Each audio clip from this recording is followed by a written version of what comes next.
This is Bedtime Stories, a grown-up edition, The Truth, bonus episode 1, part 1. When we left off in part 5, Angela had finally admitted what had been keeping her from tapping into her gift for all of these years. If you've been following Angela Lorraine Spencer Washington St. James since What You Owe Me, then you know that Angela has spent a lot of time in both therapy and prayer, trying to reconcile what she can remember from her childhood with what she'd prefer not to remember, and with what she's since learned about her family and her place in it. And just like Goliath, any giant that we don't slay comes back over and over again until we do. When God gives us a word, direction, and instructions, He always confirms it at least 3 times. And no matter how hard we pray, how hard we try, or what we do, His will not change. His direction won't change, and we will not receive new instructions until we do what we should with what we already have. So when the headmaster at Melissa's school told Angela that she and her gift were the key to Melissa's freedom from the fear that was keeping her from remembering what happened when she was almost abducted, and a man in her family was the lock for which her key fit, she was not at all surprised. She also wasn't surprised to hear that the secret she was keeping, connected to the woman who was connected to that man, would bring them both to destiny, freedom, and redemption. What the headmaster didn't say, because he didn't need to, was that any and all things connected to our destinies are both anointed and protected by God. But that doesn't stop the enemy from attempting to steal, kill, and destroy, because that's his job. And even knowing all of that, Angela still didn't know what to do. The only thing she knew for sure was she needed to pray and talk to her husband. And she did both. When she called Q and told him everything, well, almost everything, she didn't tell him True's secret. Q said, "That's cryptic as hell, ain't it?" Angela said, "Yes and no. I can't possibly imagine what this man would be repressing that he would need to tell Melissa, but I think I know who the man is." Then she asked, "Is there anything about Big Wood's childhood that you know about that I don't, that he may not recall?" Hearing the question, Q immediately remembered Woody asking him how Manny knew anything about what Wood did when he was 8 years old. Q said, "I don't know how he could not recall it, because I can't forget it. But let me call him. I'm sure if he's the man that the headmaster was referencing, he'll have no problem dropping everything and coming there immediately." Angela said, "Okay, but do me a favor. I know that God intended for me to share this with you. And in all transparency, there's something that I didn't share with you because it isn't my business to share. But I don't know that He wants us to share everything that I told you with Woody." Q said, "The part about the woman?" Angela said, "Yeah." Q said, "I figured. I'll keep it focused on Melissa." Angela said, "Thank you, babe." When the two hung up, Q did some praying of his own. Then he called Big Wood. Big Wood didn't answer. He sent an automatic text that said, "Is it urgent?" And Q immediately knew that Big Wood was in the field. He sent a text back that said, 8 years old. And less than 30 minutes later, Big Wood was calling him back. He said, "You know how many knows about what happened when I was 8 years old?" Q said, "Nah." And then he told him about the headmaster. Big Wood said, "All I remember is what I did, coming to your house and being there every night when my mother went to work after that. I don't remember the why." Q asked, "How soon can you get to Puerto Rico? I'll meet you there." Big Wood said, "I'll head to the airstrip right now." Q said, "But ain't you in the middle of that 3rd job?" Big Wood was working on a job with Sincere, Amir, and Saint, the 3rd of the 7 women that Catherine had assigned Sincere to take out as a part of his training and preparation for being the kingpin of the St. James family. Big Wood said, "I am, but when you called, the young bull was pulling rank. He shut it down. I don't think he's going to have a problem with tabling this to another time. I'll tell you all about it when I get there." As a function of Sincere's training, he was calling the shots. Big Wood and Amir were simply there to provide him with support, information, advice. And Saint was there for the execution. When Big Wood hung up, he went and found Sincere and said, "I need to make a move. what you trying to do? Amir, overhearing the conversation, said, we need to just regroup and finish this job so we can get out of New York. Sincere said, regroup, yes. Make a move? No. Something about that whole situation didn't feel right. And I'm not comfortable making a move without Big Wood here. Amir said, no offense, but this is my jurisdiction. I've been laying down plays here for over 15 years. I appreciate the help, but we don't need Wood. Let's do this. Sincere said, respectfully, no. I'm going to confer with Saint, find out what he needs, how he prefers to move, and I'll get back to you about when exactly we can make a move. Big Wood said, cool. Sounds like a plan.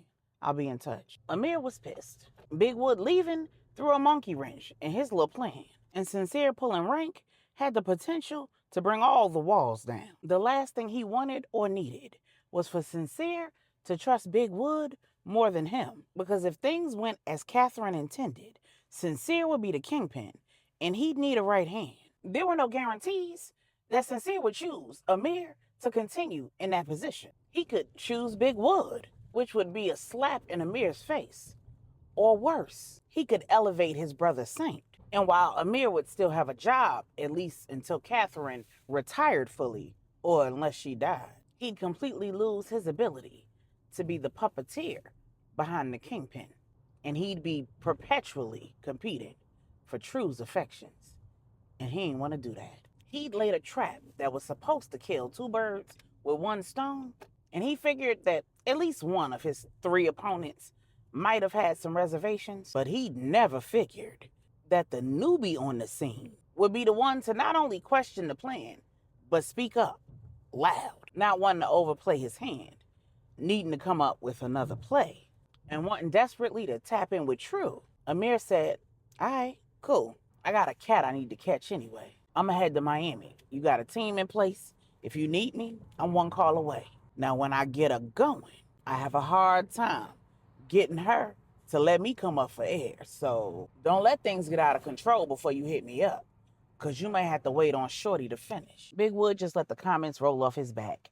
He knew that by now, Amir knew that he was the man True was claiming to have ended things with. And Amir was showing that he was the type of cornball nigga who got a kick out of boasting and bragging about having another nigga's lady or ex-lady. Wood said, word, enjoy, my boy. Y'all fellas be safe and stay dangerous. And then he strolled out of the room like he ain't have a care in the world. When Wood landed in Puerto Rico, Q was waiting for him on the tarmac. His plane had just landed as well. They made small talk on the way over to the estate. And when they arrived, Manny was waiting for them. When Manny inquired about how Big Wood was doing, Big Wood said, I'm gonna be a lot better when we done with Amir. I don't know if he always been a clown or if he just let some good coochie turn him into one. But whatever the case, he a clown. And it's clear that he know who I am and don't at the same time. Then Big Wood told Manny and Q all about what transpired in New York on that job. And Q said, that sound like a setup to me. I'm glad to hear that Sincere's keeping his head on a swivel though. Big Wood said, right, I love to see it. I let that nigga think that I ain't peep game. One, so that I could see if Sincere peeped it. And two, I know the longer he think we not on to him, the better. But I think it's best that True hurry up and prove that he dirty. Cause if she don't, I'ma end up offing that nigga. Manny said, be easy, Wood. Just play him close and don't get caught slipping. Now, I understand that you have some questions about what I know and how. I also understand that you might need a little help remembering things clearly. Tell me what you remember. Wood told Manny the same thing that he told Q, and Manny said the following day, Anders told Samuel what was going on. Samuel checked into it. He found the man that Leroy was working for, and we handled it. We learned a lot about what Leroy and his friend were into. Does the name Jerry Rouse ring any bells? When Big Wood said it sounded familiar, Manny said maybe it'll become clearer when you remember everything. Are you ready to remember everything, Wood? When Wood said that he was, Manny said, so I've talked to Miranda. She's ready to see you in person tonight. Wood said, tonight? Manny said, I thought you said you were ready. For the first time in a long time, Big Wood was nervous. He said, and you believe that me remembering will help Melissa? Q said, absolutely. Wood said, and you want me to tell your 14-year-old daughter about me killing a man when I was 8 years old? Q said, bro, this is Melissa. I trust you with my daughter. You and her have a uncle-niece relationship. I'm sure that you wouldn't say it to her in a way that she can't handle. And I'll be right there to hear it. When the three men depart, Manny calls the Queen Mother. He lets her know about Amir's little setup attempt, and she calls True. When she does, she says, baby girl, you need to get on it. I don't know how much longer we're going to be able to keep Wood from blowing that man's brains out. It's bad enough he's bragging about what he's doing with you, but now he's putting Big Wood in danger. True said, any idea where he is right now? The Queen Mother said, who? Wood or Amir?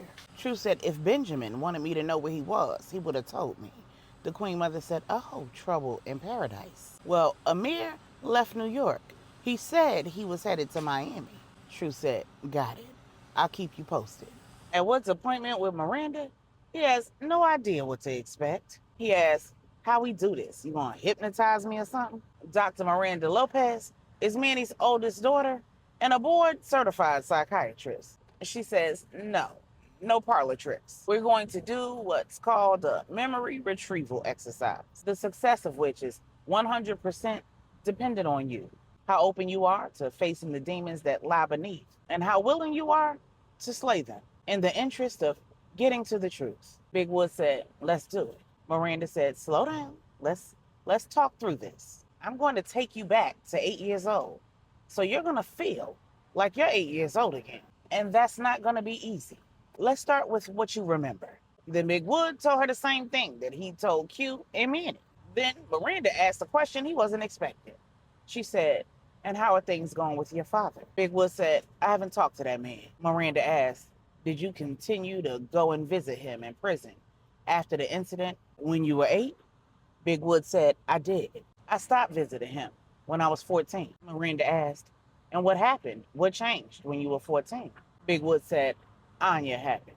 And I don't know what about that made me even more angry with my father. But I've been angry with him for a while. Miranda said, I see. Big Wood said, I don't. I always thought it was because he left us to fend for ourselves. Left my mother to do whatever she had to do to take care of me and my sisters. Miranda asked, and now? Wood said, now I think it might be deeper than that. Miranda said, we'll get there. Then Miranda asked, so how things going with you and True? Big Wood said, I haven't seen or spoken to True since Texas, when I helped her move from Angela and Stephanie's estate to your father's. We agreed to work on ourselves, to put in the work, to heal the parts of us that are broken and focus on our jobs and the transitions and all the organizations. And when her assignment is done, come back together, stronger and better than ever. Miranda asked, and how's that working out? Wood said, you got jokes, huh?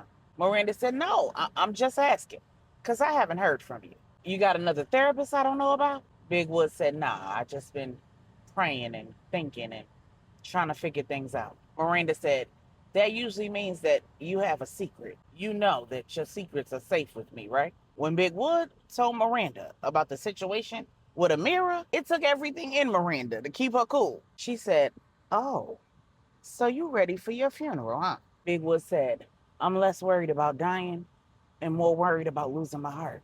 And then that big man dissolved. Miranda handed him a tissue and waited for him to comport himself. Then she asked, so what's the plan, Wood? Big Wood said, the plan is to make this all go away. Like I told you, I bought her a plan B. So the doctor, as soon as I got back, I got a clean bill of health, so I don't have to worry about that part. I talked to Wise, and he got the calls and text messages to stop. But I know women like Amira. She has no idea what kind of game she's playing, and she damn sure don't know who the players are. If she did, she'd go away quietly. But something tells me that I ain't seen or heard the last of her. And that's where my problem lies. If she was any other chick, I'd take her out. Miranda said, as opposed to just telling True the truth. Wood said, that's what they calling her now. The truth. Miranda, you know me. I'm an honest man. But I can't look that woman in her face and tell her I went out like that. She might understand the drunk sex, but she'll never understand why I was so afraid when she said she had videos and pictures. She ain't gonna believe me if I tell her that I took that girl down all day solely to get her to delete it all, only to find out when she started sending me them texts that she didn't. Miranda asked, and what exactly do you think caused you to fall for that? Wood said, I don't know. I can't even explain why the pictures and the videos, just the idea of them, had me sick to my stomach. My head was spinning, my hands were sweating. I thought it was a hangover, but it was the idea of somebody having them kind of pictures and videos of me. I don't get down like that. I do a lot of things in the bedroom, but porn ain't one of them. I don't make it. I don't watch it either. Miranda said, let's explore that. Does it disgust you? Wood said, sick to my damn stomach. Miranda said, does it resonate with anything that you experienced in your childhood? Wood said, other than what happened to Anya, I can't say that it does. If you go back a few seasons, you'll hear all about what happened to Anya as a juvenile and what Q and his 3 friends did about it. In the end, Stretch ended up in a pine box. Tough ended up doing life in prison without the possibility of parole. Big Wood was born. Lil Dro went in a box, and Big Wood became a finisher for the 5 families, reporting directly to the Baptiste family. Killer Q went on a shelf, and Q and Big Wood vowed to take care of Tough and his family for the rest of their lives. Miranda asked, so what was the catalyst for you and True deciding to pretty much put your relationship on hold and work on yourselves? Then Big Wood told Miranda all about how he interfered in True's role as the right hand to Stephanie by meeting with the generals who would be reporting to her and laying the law down. He also told her about True throwing Tasha off the deck of the yacht, her 2 sons being raised by his cousin Alejandro and his wife, and his father's role in all of that. And then he told her about the conversation with the fellas back in Miami. He said, I realized that I'd been trying to fix True. Felt like she needed to be saved from herself. When I trained her to be a finisher, I had no idea that her ultimate goal was being Stephanie's right hand. I wasn't in love with her either.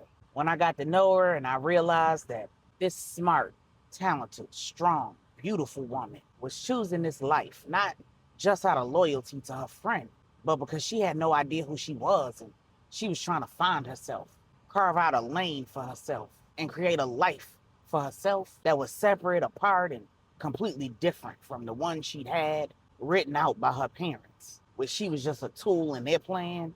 I wanted nothing more than to show her that she was a force all by herself, and she could do whatever she put her mind to, but she ain't had to do this. And I needed to believe that loving her, marrying her, putting her in a house in Bali and putting some kids in her would be enough to make her see that she don't need this life. When she threw Tasha off that boat, I saw all that come crashing down. When she took that job in Miami, it broke something, Miranda. I was ready to just walk away, chuck it up as a loss and another failed love, and move the hell on.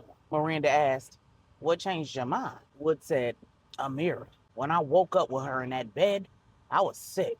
I immediately knew I needed my girl.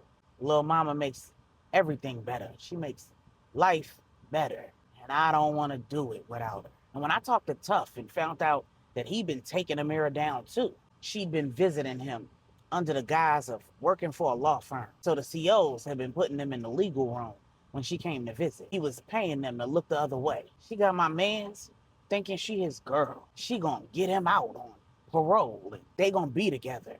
And what's crazy is I asked her at dinner if she was feeding that man a fantasy. She told me she wasn't. So the day of the lockdown, they were in the legal room getting it in. And that same night, he went shot for shot with me at the bar, went back to the room with me and threw it up. I don't believe in terminating pregnancies, but I damn sure believe in preventing them. When I left that visit with Tough, I went straight to the CVS and got her a plan B. Miranda asked, so you realized that you were trying to fix and save True.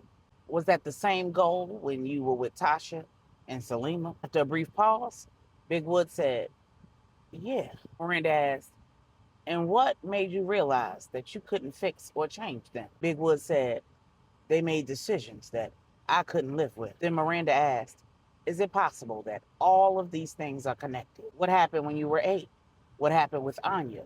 Your relationship with your father? Your disdain for photos and videos of you in intimate moments? And your attraction to women who you believe are broken and need to be fixed? And ending relationships because women make decisions that you don't agree with? Big Wood said, I ain't never considered that. Miranda said, "No worries. That's why I'm here. I think you're ready for that memory retrieval exercise now." This thing ain't been no walk in the park for us. I swear it'll only take a minute. You'll understand when I finish.